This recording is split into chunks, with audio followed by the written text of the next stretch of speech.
Nutrition in plants. Nutrients are the components of food. For example, carbohydrates, proteins, fats, vitamins and minerals. Nutrition is a mode through which the organisms will get their food.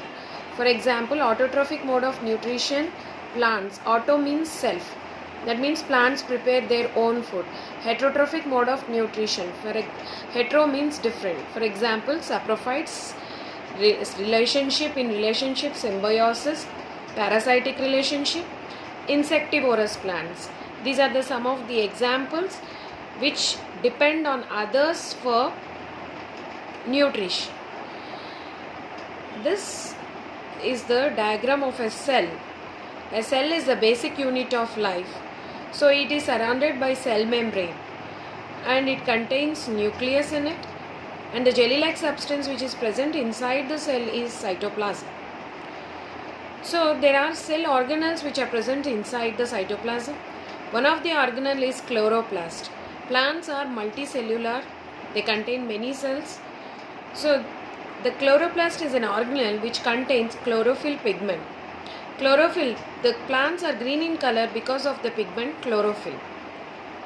Leaves are called food factory of the plants because the glucose is produced by the plants using carbon dioxide, water and minerals along with the sunlight. Carbon dioxide enters through the leaf through the pores called as stomata, which are guarded by guard cells which open and close when required, and through which the gases, carbon dioxide gas enters in and oxygen gas comes out. Water and minerals are taken through the plant by the plant through the roots. Xylem, through the xylem, water and minerals are taken by the plant, and through phloem, food such as glucose is transported to all parts of the plant. So as from the roots, the food or the water and minerals should enter into the stems of the plants, xylem and phloem will help to do that.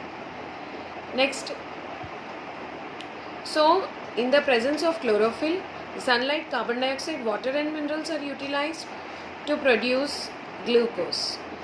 So carbon dioxide plus, this is a chemical equation of photosynthesis.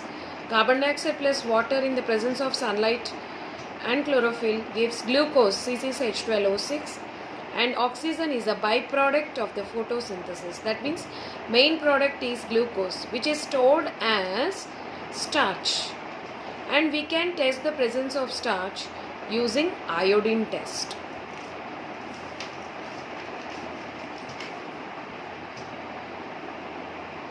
Some of the minerals which are required by the plant are nitrogen, phosphorus and potassium,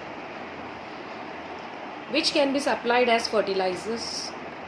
Other modes, we have symbiotic relationship. In symbiotic relationship means that one is dependent on the other without harming each other. For example, fungus and algae dependent on each other. Fungi give shelter to algae and algae provides nutrition to fungi. Both together are called as lichen. This relationship is symbiosis. This is one of the example, lichen. And rhizobium is a bacteria which lives in leguminous plants in the root nodules. These are the root nodules. So leguminous plants examples are pea plant, groundnut plant. So in the atmosphere we have atmospheric nitrogen in gaseous form which is converted into liquid form in the presence of rhizobium bacteria. So it helps the plant by giving nitrogen, and plants give shelter to rhizobium bacteria. This is also another example of symbiotic relation. Next is parasites. These parasites depend on food from the host. The organism on which parasite is dependent is called as host. But the host will get deprived of nutrients. Example, Cuscuta is a parasite which lives on host plant tomato. Next, coming to saprotrophs.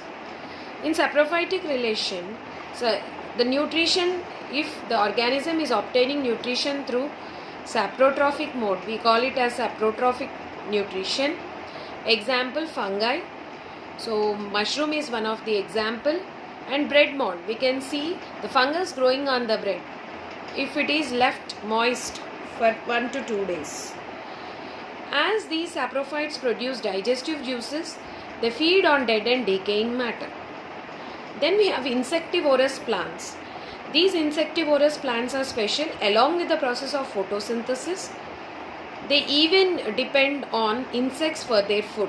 They produce digestive juices. So pitcher plants have a bag like this and a lid over it. As soon as the insects stick to the bag, the lid closes and the digestive juices are produced so that the insects get digested. As insectivorous plants grow in nitrogen deficient soil, so they require nitrogen. So this nitrogen is obtained by digesting or feeding on insects. And we have a special plant called as cactus, which comes under the category of xerophytes. Xerophytes are the plants which grow in dry soil without water, like deserts. Here we have a picture of cactus where the leaves are modified to spines and stem undergoes the process of photosynthesis.